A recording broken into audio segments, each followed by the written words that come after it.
Thanks for the lovely introduction, Christina. I'm Lisa Marquardt-Kroll, and Christina and I are going to be presenting today for you Set It and Forget It, Streamlining Equitable Database Tier Identification with Branching Minds. And ultimately, one of the most important and foundational problems of practice that Branching Minds helps solve is the systemic and equitable identification of learners who need support. So in this session, you're going to learn how the platform's tier automation feature automatically generates student tier recommendations as soon as assessment data is available. We will also take a look at the importance of strong and effective universal screeners and how having those in place really results in great tier recommendations for learners so that you know exactly how to support them. So this is a little bit about Christina and I. Christina is a professional services manager here with Branching Minds. She has a Bachelor of Arts in Human Resource Psychology and a Master of Arts in Counseling Psychology. And as she mentioned, she is a school counselor at heart, and she has a K-12 school counseling license. I am Lisa Marquardt-Kroll, and I'm the instructional design manager here at Branching Minds. I have a Bachelor of Arts in Language Arts Education and a Master of Arts in English as a Second Language and Reading Education. And my licenses include K-12 Reading, K-12 ESL, and 512 Language Arts.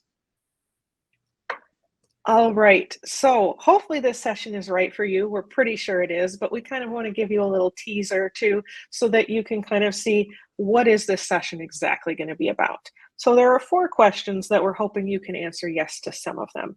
First, do you want to learn about how strong universal screening tools lead to more equitable practices? We're thinking you do.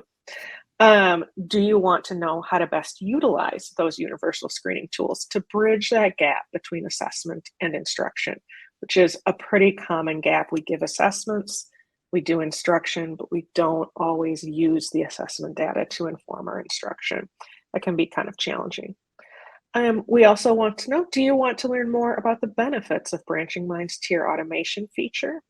And finally, do you want to know how to improve your intervention recommendations in order to build stronger support plans and to achieve more equitable outcomes for learners?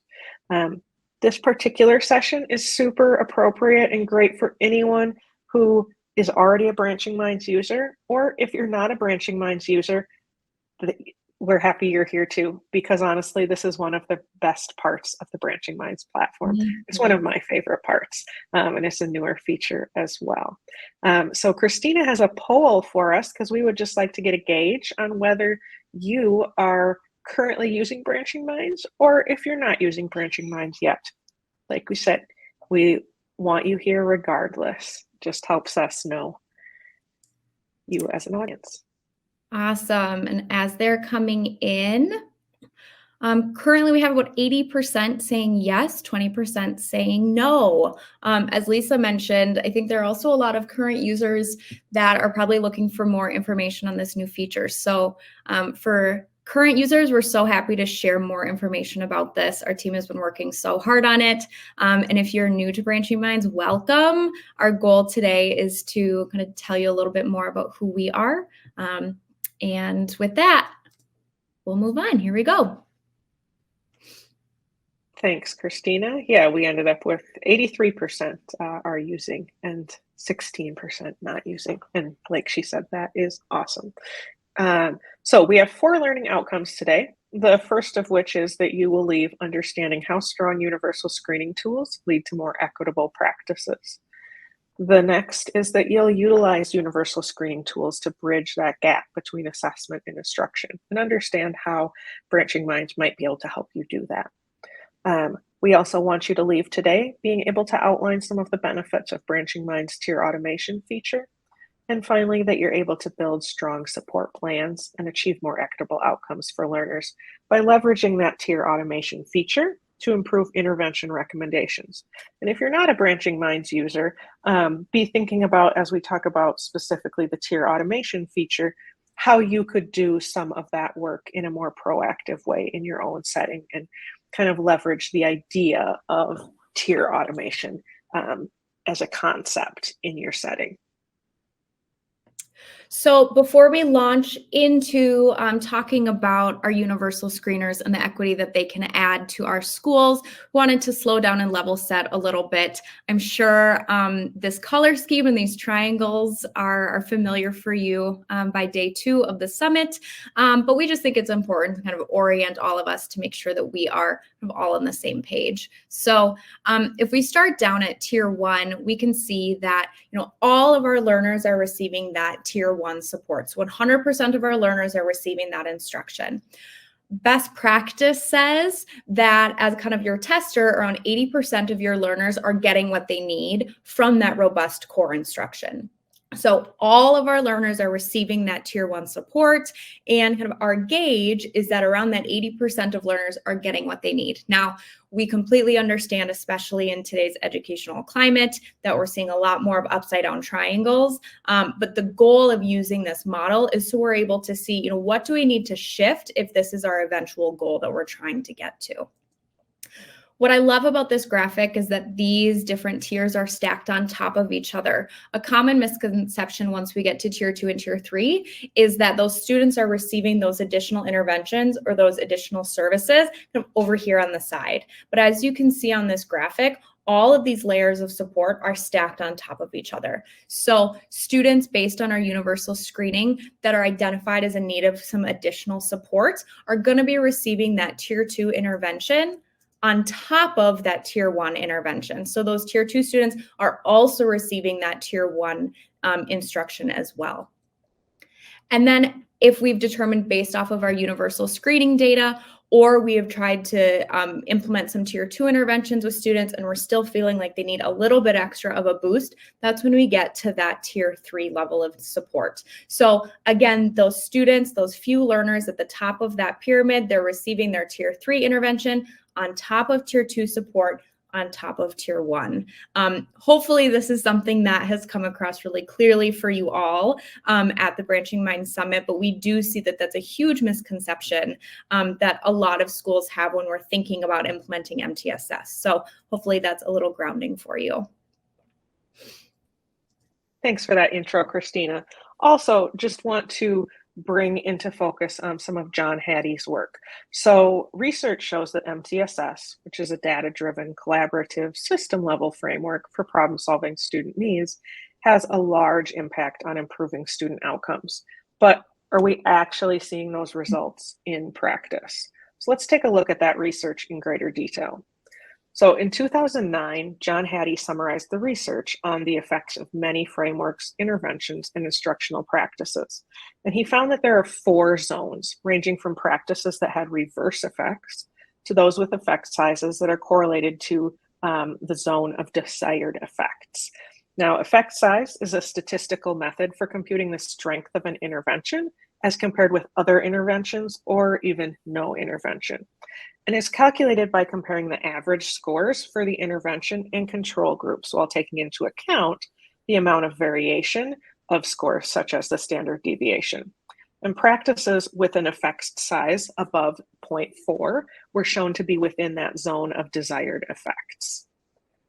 Now, John Hattie found that practices which encompass the framework of MTSS, such as universal screening, progress monitoring, and providing tiered supports, those offer effects above and beyond the typical teacher effects, which you see in the teal in the range of 0.2 to 0.4. So ultimately, using MTSS has an effect size of 1.29, and that's almost off the scale here that you'll see.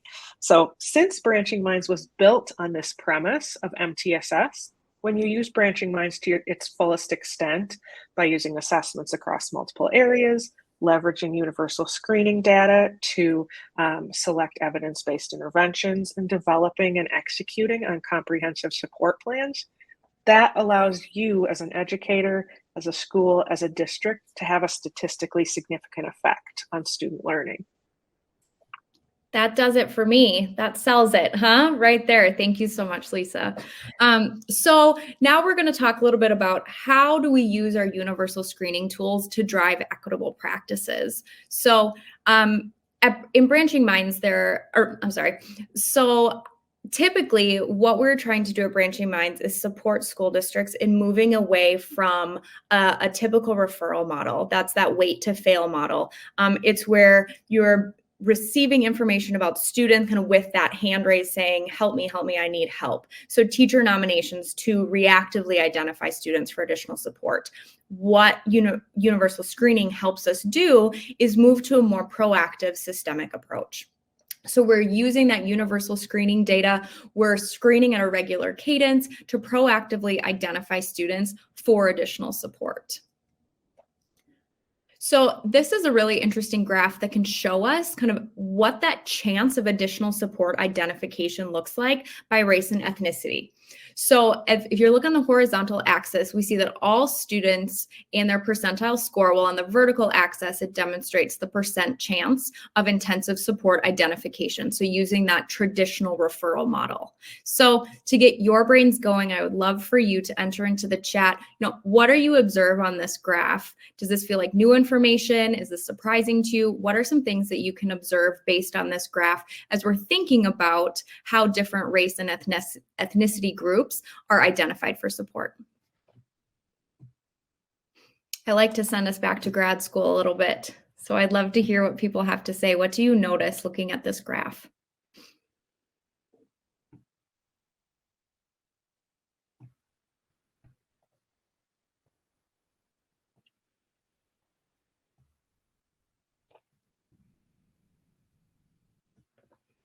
I can get us rolling, and then I'm sure your feedback will come rolling in here.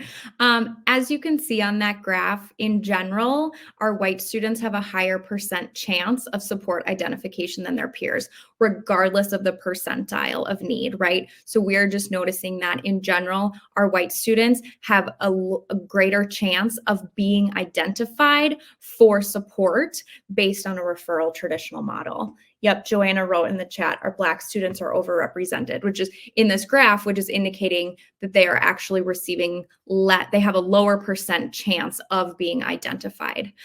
So as we can see on this graph, race is a significant factor in determining how students are identified by teachers. So that is all the more reason why we really are plugging universal screening as a way to level that playing field to make sure that students are being identified in an equitable manner.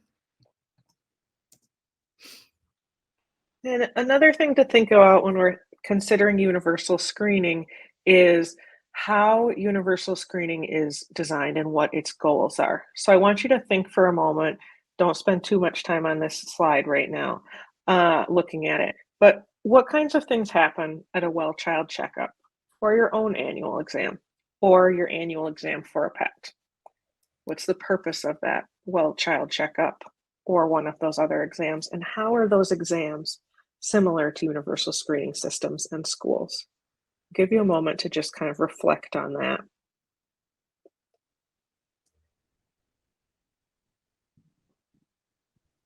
And I'll tell you that, yes, Joanna, thank you. Definitely provides baseline info. When I take my cat to the vet, it's a horrible experience. She hisses, she is awful, but somehow the vet is able to get information on her teeth, whether they're clean or not, because she's hissing. They get some blood work, and they're able to listen to her heart, sort of, because she's growling half the time. But they can tell whether she's healthy or not healthy using those baseline indicators. And so Branching Minds helps you support universal screening for all learners. There are a lot of ways that students can get off track in school, and only periodic screening data will help you make sure that no students slip through the cracks. Now, the purpose and process of universal screening is really similar to that well child checkup, where things like height and weight are checked to make sure the child is in good health for continued healthy growing. And yes, it's absolutely preventative rather than reactive, Elizabeth. Thank you for pointing that out as well. So we universally screen all students, including those who are on track, to make sure that our instruction is working for them right now and that their learning growth is on track for end-of-year grade level targets. And finally, we want to really identify any students who are starting to fall behind well before there are large gaps in achievement. And that allows for us to provide early intervention and address their needs right away, being proactive rather than reactive. Now, our universal screeners are designed to be quick, efficient, valid, and reliable, just like weighing and measuring at the doctor's office. And we will go on to the next slide, Christina. So let's talk about bridging that gap between assessment and instruction. Oftentimes we feel a disconnect between those two things, like I mentioned at the beginning. And at Branching Minds, we look at 3 key principles to universal screening to make sure that we successfully bridge that gap between assessments and instruction. And those 3 principles are listed here. One of the principles is that we use data from quality universal screening assessments. Another is that we are applying consistent cut points for support recommendations. And lastly, we're using appropriate data to verify the levels of support. And there are some specific traits of effective universal screening tools. I started to mention those a little bit earlier, one of which is an effective universal screening tool should be brief and simple. Ultimately, we should be able to ask, does the tool inform instruction? And can teachers easily administer the tool and interpret its data? We also want to use universal screening measures that are unbiased. So we want to find ones that have been found to be unbiased in terms of its content, but also in its resulting data. We also want a universal screener to be valid and reliable, which ultimately means that it's predictive of future outcomes. And lastly, we want it to be accurate, particularly in regard to identifying students in need of additional support. We don't want to over-identify students and we don't want to under-identify students. We want that perfect scenario. And we'll always have a few. It might not be complete perfection, as Christina's going to go over in a moment, but universal screeners that have these characteristics are much more likely to give you a better recommendation in terms of the levels of support that the learner needs. All right, so let's prove it a little bit. Here's an example from research about a sample population. To orient you to these graphics, our teal humans are students that are not in need of additional support. So they're falling within that tier 1 level. They're getting what they need out of our core instruction. Whereas our students that are red are students that are in need of additional support. So here's an example of a predictability of identifying students in need of additional support with an effective universal screening tool. So as we can see, we have 2 boxes here. Our box on the left are students that have been identified for a support plan. Our box on the right, students that have not been identified for a support plan. So if we're using an effective universal screening tool that includes those traits that Lisa described, as you can see, the majority of those students that are being identified for that support plan are those students that are red. So students that are in fact in need of an additional support plan. As we can see, there are a few students that we're always going to miss, especially during a first round of universal screening. So we see a few of those red bodies in that not identified for support plan box. However, we can see that when we're using an effective universal screening tool, we're allocating our resources as effectively as we possibly can. Whereas here is the predictability of identifying students in need of an additional support with an ineffective universal screening tool. So a screening tool that does not possess those qualities that Lisa just talked about. Again, on the left, you have students that are identified for a support plan. On the right, you have students that are not identified for a support plan. So you see a lot more mixing. You see a lot more blue and red kind of combined in both of those boxes. So what that is telling us is, we are identifying some students that are in need of a support plan, but we're also dramatically over-identifying students. So based on an ineffective universal screener, we are providing additional intervention and additional support for a lot of students that aren't actually in need of that additional level of support. And then on the other side, we see that there are a lot of students that are in need of that support that are showing up in red on that right box, but they are not identified for a support plan. So the data and the research really supports slowing down and making sure that you have a really comprehensive research-based universal screening tool that you are implementing at a regular cadence to make sure that you're doing as good of a job as you can to get the right students the right supports. So the second principle that Lisa mentioned is we're applying consistent cut points for support recommendation.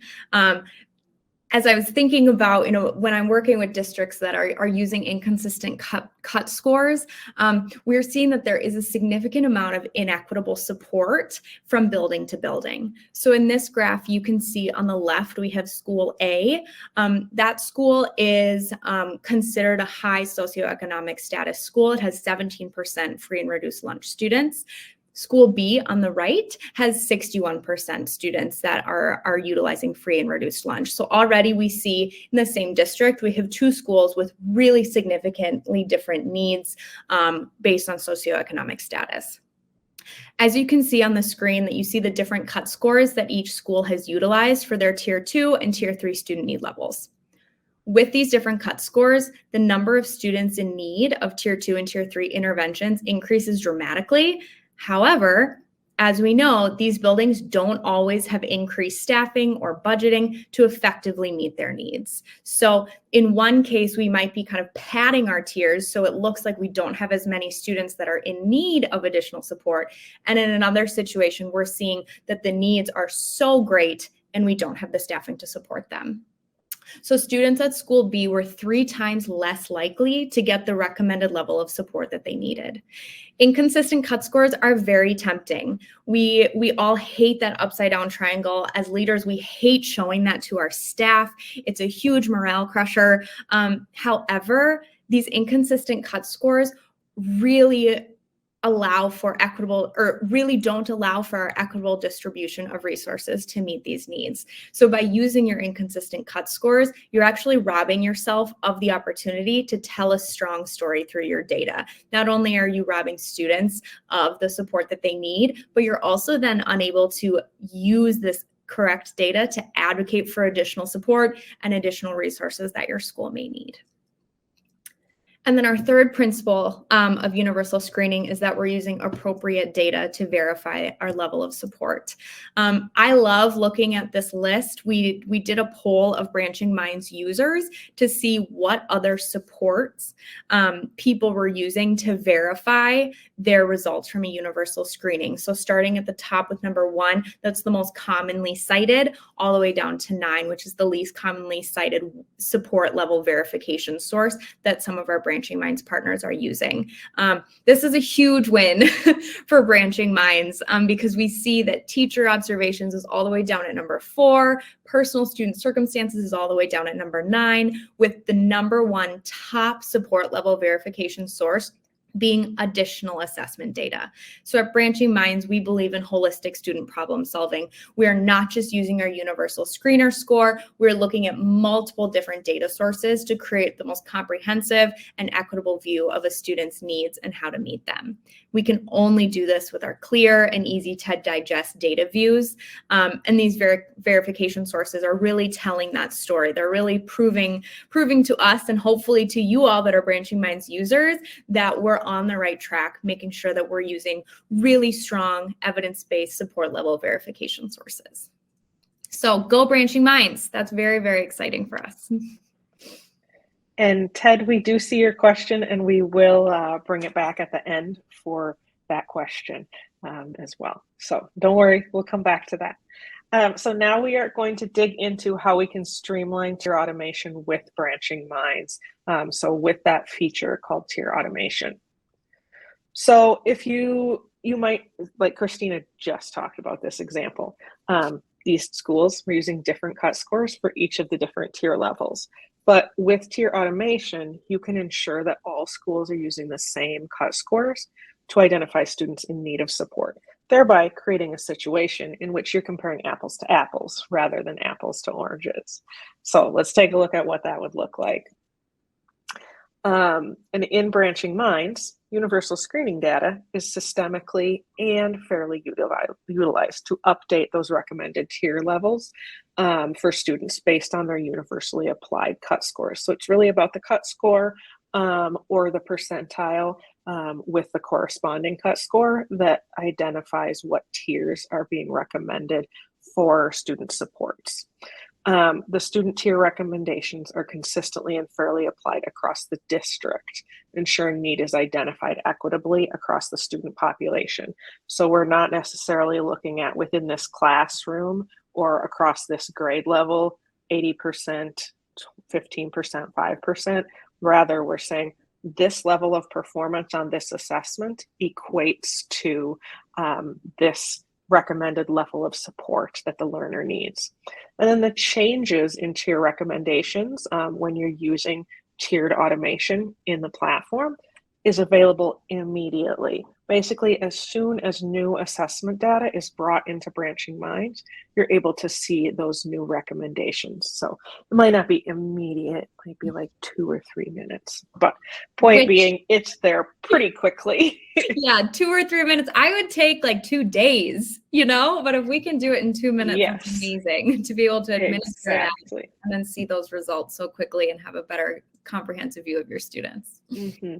Yeah, so ultimately the advantages of systematic tier identification based on data in a more proactive approach rather than a reactive approach is that you're going to save a lot of time and effort. Branching Minds will automatically flag students who are in need of support without requiring any manual effort by an administrator or a school counselor like Christina, or me setting up conditional formatting in a spreadsheet for all of my teachers. Like, we don't need to do that. You can just use Branching Minds and it will tell you automatically. The other thing is that it's going to do that immediate need identification. So you can see up-to-date tier recommendations for all students as soon as they're available, which makes you able to more quickly verify that the right tier level was assigned based on some other additional data that you might have that Branching Minds may not. Like from that list that Christina showed, you might have a diagnostic assessment that confirms or refutes that universal screening data that you want to make a change. But for the most part, it should be pretty similar. And then you can use that information to make plan recommendations for how to support that learner. And lastly, using tier identification in an automated way is much more equitable. It allows for systematic updating of tier levels of support across the district using consistent cut points, which ensures more equitable identification of needs throughout the student body. So when you think about that graph, the line graph that Christina showed at the beginning, you're going to get greater equity there, that all students who are scoring at the 40th percentile are going to be identified as needing tier 2 supports across the district, rather than a teacher just saying, well, this student at the 40th percentile is having trouble, but this other one isn't. Mm-hmm. But in reality, they're both performing at the 40th percentile and may need additional support.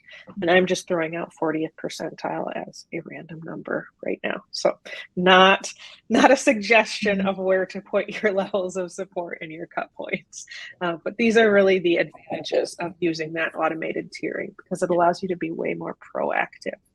And Lisa, one thing that, as I was hearing you talk about that immediate need identification earlier when we were talking about that disconnect between administering our universal screeners and acting on them, that to me is the huge benefit of this feature. Is if I was an educator, to be able to go through all of the time and energy that it takes to provide and administer that universal screener. In a lot of traditional places, you do that and then it kind of goes away, or it's a different tab on your web browser. It just doesn't feel like you have a really quick next step. And this gives you that immediate look at all of that hard work that your educators put into building the time to do those universal screening assessments. To be able to see so quickly is just such a game changer, in my opinion. Yeah. And before we move to the next slide, Christina, I also want to just remind everyone, you've probably been in data team meetings with teachers. I certainly have, where we sat there with a spreadsheet of all the students' data and we said, okay, This student, they have tier 1 needs. This student, they have tier 2 needs. And we spent so much time identifying the levels of support that the learners needed that we never got to the instructional implications. Okay, so what are we going to do with that? Right. So that whole part of, like, say we had a 2-hour meeting on that, we would spend an hour and 45 minutes on just assigning student needs. And then talking we'd have about 15 it, minutes. diagnosing that problem ourselves instead of relying on Right. people who are smarter than us. This allows you to skip that part of the conversation and focus your conversation instead on what are we going to do about it? Because ultimately, that's why we became teachers, because we want to help learners. We want to work with kids. We want to give them experiences that will brighten their futures. And we didn't necessarily go into it because we wanted to parse out data. So Branching Minds is helping you do that parsing so that you can focus on good teaching. Mm-hmm. Even though we do still want Lisa to parse out her data because she's very good at it, but we can do that in other places. We don't have to do it with our students versus grading scores. Yeah. So the tier automation process in Branching Minds is basically this. Someone who has a district administrator role in the Branching Minds platform will first set up tier configuration. And we'll look at each of these steps in greater detail in a moment. After they've done all of the configurations, then what will happen is, part of the configuration involves customizing those cut scores or using percentiles. Basically, you're setting up your performance band thresholds. Then you're going to customize any grade level distinctions. So you might say, we're going to use these percentiles at this grade. We're going to use these percentiles at this grade level. We might even have different assessments at different grade levels. You also have the ability, if you would like, to add additional assessments into that tier automation process. So you can have the Branching Minds system look at your first assessment, identify the tier level of support that the student needs. Then you can take a look at a second assessment and basically do an if this, then that, or kind of like adding them together. And Branching Minds will determine what level of support they need based on 2, 3, 4, even 5 assessments, I think is what we have our cap at right now, but it might be even higher. So it allows you to do some of that work as well. We recommend just using one, but we know the reality is you may look at more than one. And then Branching Minds is going to provide, or you're going to provide that universal screening data. So then step 6, Branching Minds will be able to identify the student needs. So let's look at each one. So configuring tier identification, district administrators will see a screen that looks like this. First, you'll choose the specific topic. So all the topics that are in our platform are available in that drop-down menu. You'll pick one, so math, reading, writing, science, social studies, speech, and SEL and behavioral health. So you'll choose one of those, and then you'll use the drop-down menu to select your assessment. Now, if your assessment has subtests or sub-skills, you can select to focus on those sub-skills rather than the overall assessment. So for example, Ames Web Early Literacy Composite, you could use the composite, or you could use the letter names assessment within there. Then you have the option to use either recommended cut points or custom cut scores for your district. We recommend using the recommended cut points, which are established by your assessment provider. So if you're using FastBridge, it's going to use whatever FastBridge recommends for those different cut points or performance bands. If you're using Ames Web, it's going to use whatever Ames Web recommends, NWEA MAP, Renaissance Star, etc. And generally speaking, across providers, and you'll see in this example with Ames Web, their tier 2 is going to be at the 45th percentile, and their tier 3 is going to be at the 15th percentile. And then once you're ready with this very first part, you'll hit save. Don't worry, there are more things that you're going to do to customize it. So then the next piece, like I mentioned, is the cut points, whether you're going to do recommended or custom. If you're going to do custom, so notice here that it's the box is not checked for use recommended cut points. Then you're going to see a screen that looks like this, where you have each of the grade levels and you're able to make modifications to what's really there. So you can choose to tier using percentiles or by scores. We recommend using by percentiles in most cases, but some assessments are score-based rather than percentile-based, and the assessment provider doesn't even provide percentiles. So you have that option. And then what you're able to do is there's a box that says, can you use the same cut points for all grade levels? You can absolutely do that, though in many cases you probably wouldn't want to. If we've all looked at benchmark tables for different assessments, or even the same assessment, different grade levels are expected to score at different areas. So that's why using the percentiles is a little bit easier rather than scores, because scores are going to change for every grade level. Whereas a percentile is, it inherently, the score will change as a result, but you don't have to go look up what that score is. So here you've got the percentile for cut 2 for tier 2, the percentile for tier 3. And then this applies to grades 2, 3, 4, and 5. And then you have the ability to add these additional assessments if you would like. So ultimately what you'll do is you would go through that same process that I just showed, but with a second assessment. And then once you've added that second assessment, it's going to ask you how you want to deal with that. So it allows you to basically say, I want you to prioritize one over the other, or really, do I want the system to recommend the lowest need or the least severe need, the least intensive level of support? Or do I want Branching Minds to recommend the highest level of need? So do I want Branching Minds to err on the side of caution, which would be highest need? Or do we want to err on, we don't want to over-identify, and we want to provide support to students who definitely need it? So that's where you'll decide that here. Branching Minds recommends the default of lowest need. The next step is for you as a district to provide us with universal screening data. In the majority of cases, you're going to give us that data in an automated way. You might be sending us a CSV file, but that's probably fairly rare at this point. So we can do automated ingestions that get sent directly from the assessment provider to Branching Minds. So for example, we have a partnership with AIMSweb. AIMSweb sends us the data, and you set up a data sharing agreement between us and AIMSweb with your district's data. So they just don't send that to us without your permission, of course.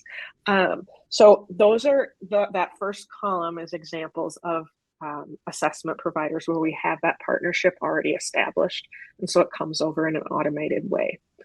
There are others that you need to basically, we have templates that we ask you to put your data into a template and give it to us, and then we will make sure that it gets into the Branching Minds platform. And then the last column includes items that are embedded in Branching Minds. So for example, you can administer the SECA and the DESA, and soon you'll be able to administer the SRSSIE within the Branching Minds platform. So you'll mark all the items in there, the system will return a score, and that is how you're providing the screening data to us for those.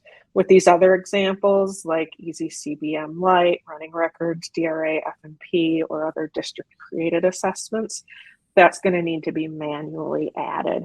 And you can speak with your customer success manager for more information on what this entails in each option to make sure that you get what you need and that we get what we need in order to give you great tier recommendations. And then the last step is that Branching Minds is going to identify that student need. So you'll actually see this in a few different places. And in one of the next slides, you'll see it on the student overview page.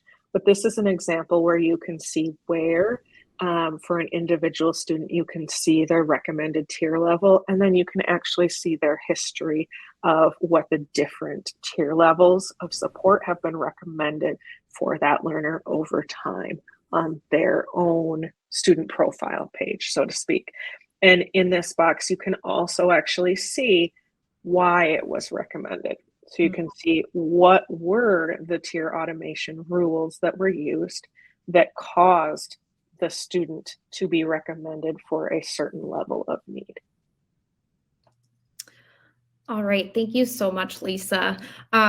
So for those of you especially that are newer to Branching Minds, we wanted to just give you a quick snapshot at what happens after this tier automation process, because Branching Minds guides educators from start to finish and then all the way back up in our circle of kind of never-ending problem solving.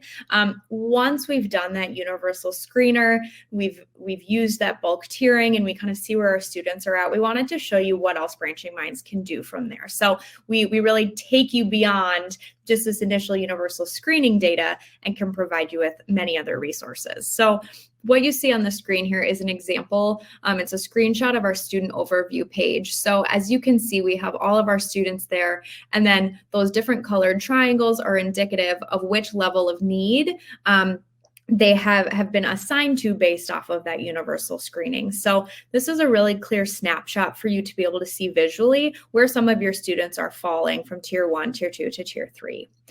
So this students page really answers that question of which students are in need of support.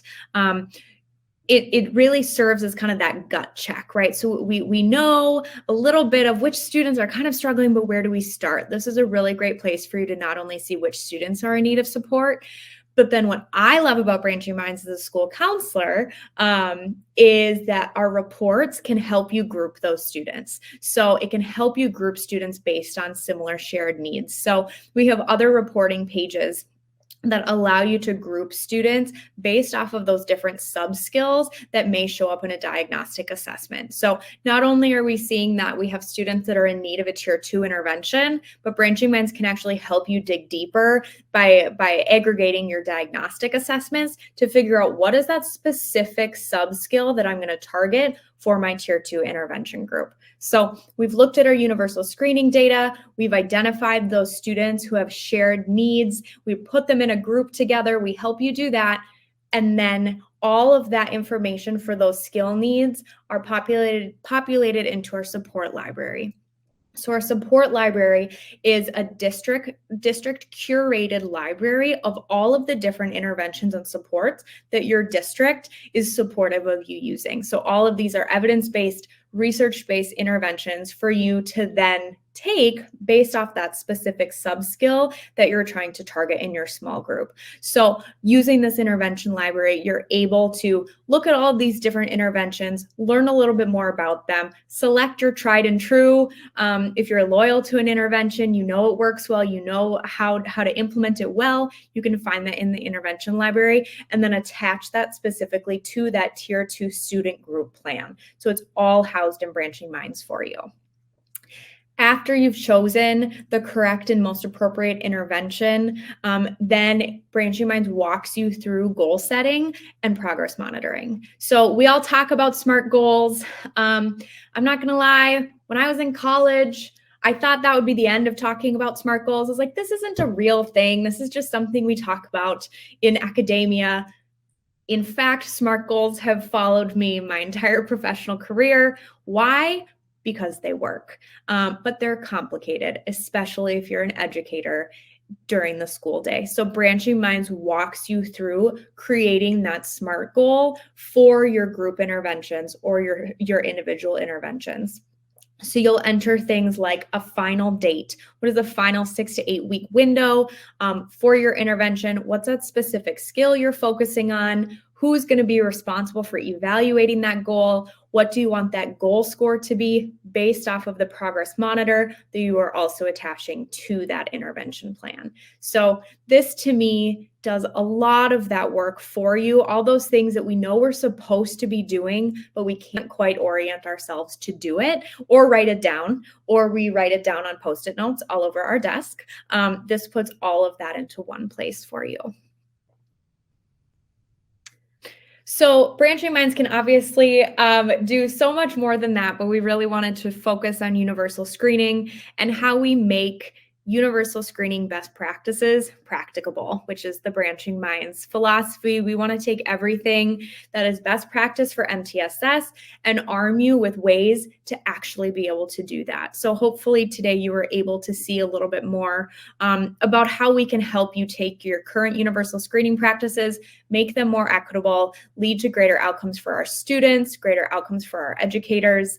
And we're so happy that you joined us today. We do have some time left over. I know there are some questions that came up in the chat, so we can work through those. Feel free to add more questions as we go, but I think we'll just see what we have. Lisa, I added some of the questions that I saw in the chat into the Q&A. Yeah, so one of the questions we have is we would really like to find another universal screener besides STAR. Does Branching Minds prefer one over the other? I wouldn't say we prefer something over another, but we do highly recommend ones that are valid and reliable. And generally that is going to mean that they have clear benchmarks and percentile performance bands, so that they're standardized in some way. Full disclosure, I come from another assessment company, so I mean, I have certain thoughts about what assessments are great assessments, but I don't want to give that conflict of interest either. Ultimately, be looking for what's going to be most predictive. A lot of assessment providers do have reports on how closely their assessments are aligned or predictive of outcomes on state standardized assessments. So if you can reach out to some of your different assessment providers and take a look at that, you might be able to make a determination. So if there's a really strong predictability of a given assessment with your state assessment, then that might be a great one to consider.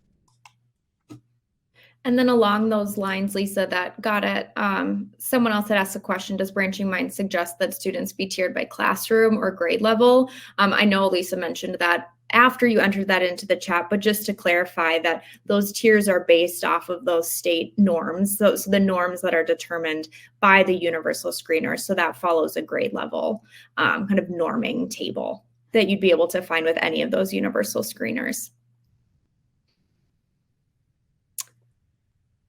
All right, what else?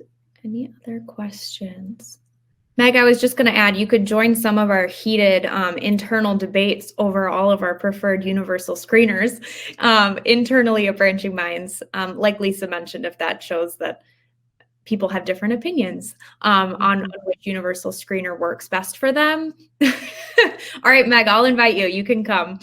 Yeah. I've also worked with districts too who utilized the visibility of Branching Minds to show them that they wanted to find a different universal screener. So if you're starting to think about, I'm not sure if this is exactly the right universal screener tool, using something like Branching Minds gives you that holistic view of how that assessment is representing your students, and if you feel comfortable with that, or if you're looking for something different.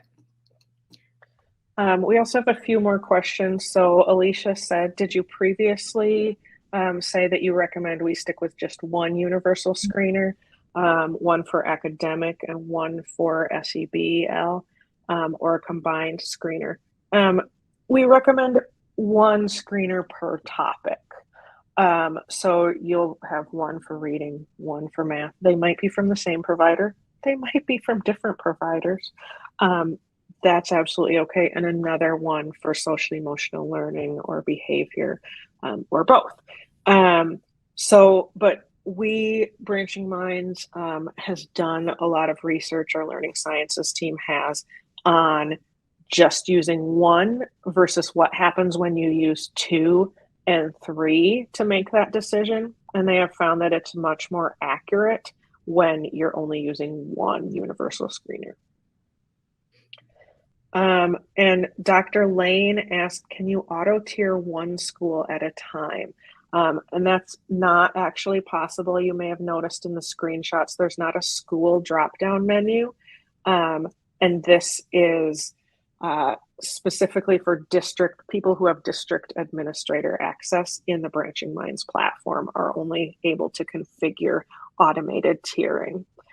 If you wanted to do it school by school, which again is not our recommendation, we do have a bulk tiering option that would allow you to do that, but that's not going to create as much equity across your district because you're going to end up with that graph Christina showed where you have 2 different schools using different cut points and ultimately ending up with different levels of support.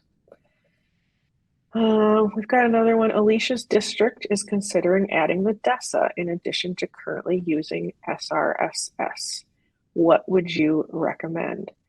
I have just learned about the DESA this year, and I don't know a ton about the SRSS, but maybe Christina does as a school counselor.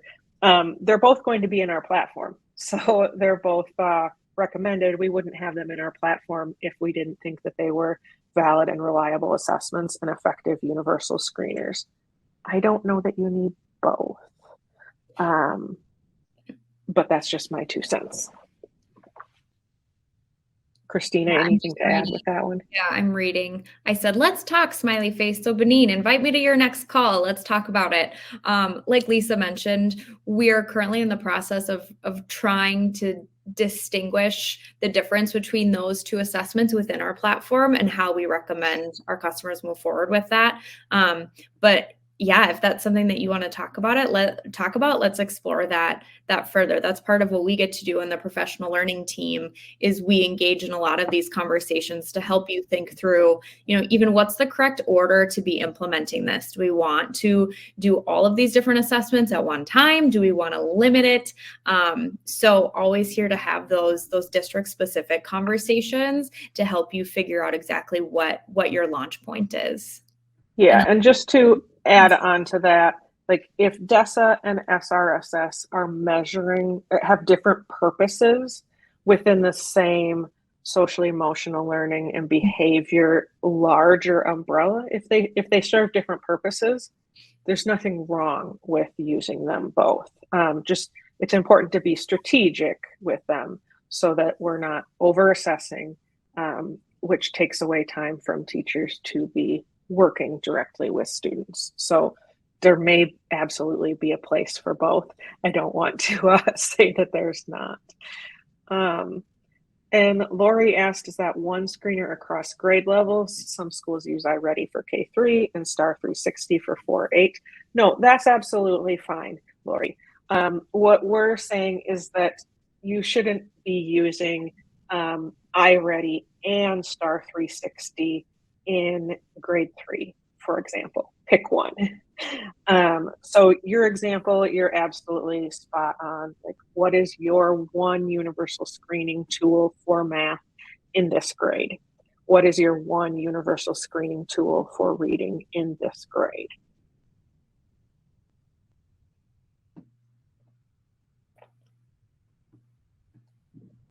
Perfect. Any other questions that we can answer?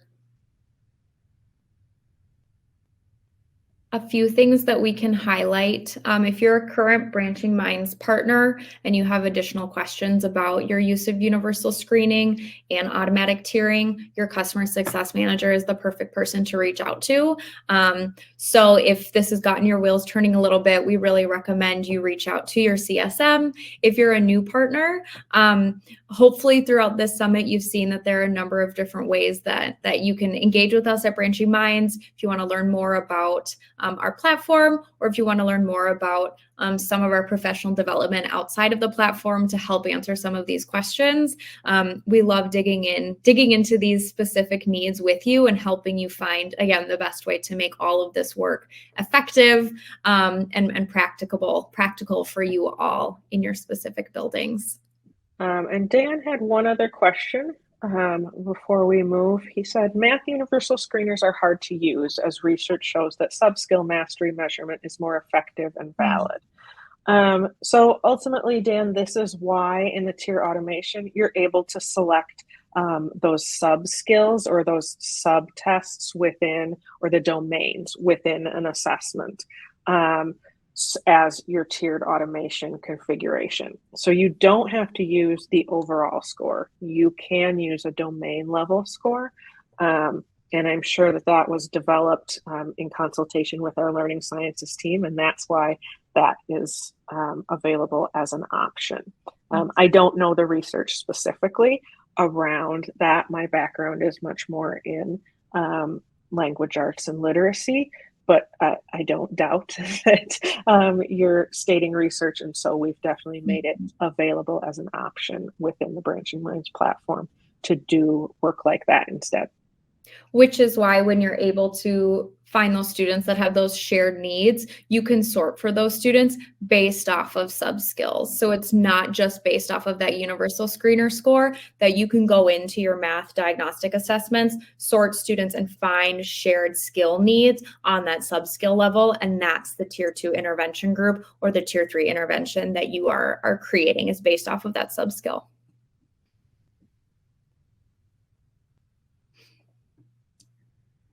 Dan says the search continues. That's a really good analogy for all of the work that we're doing. Well, we will hang on for just a couple more minutes to wrap us up. Again, you will have access to these slides in that replay button on the left-hand side of your screen. You'll also have access to this video once that is able to be edited down a little bit. For more questions, you can always reach out to your CSM, reach out to our sales team, and hopefully they'll loop us in, because we obviously love this topic. So we'll hopefully be able to engage with you all. Have a wonderful rest of your summit day, and thanks for all the work that you're doing.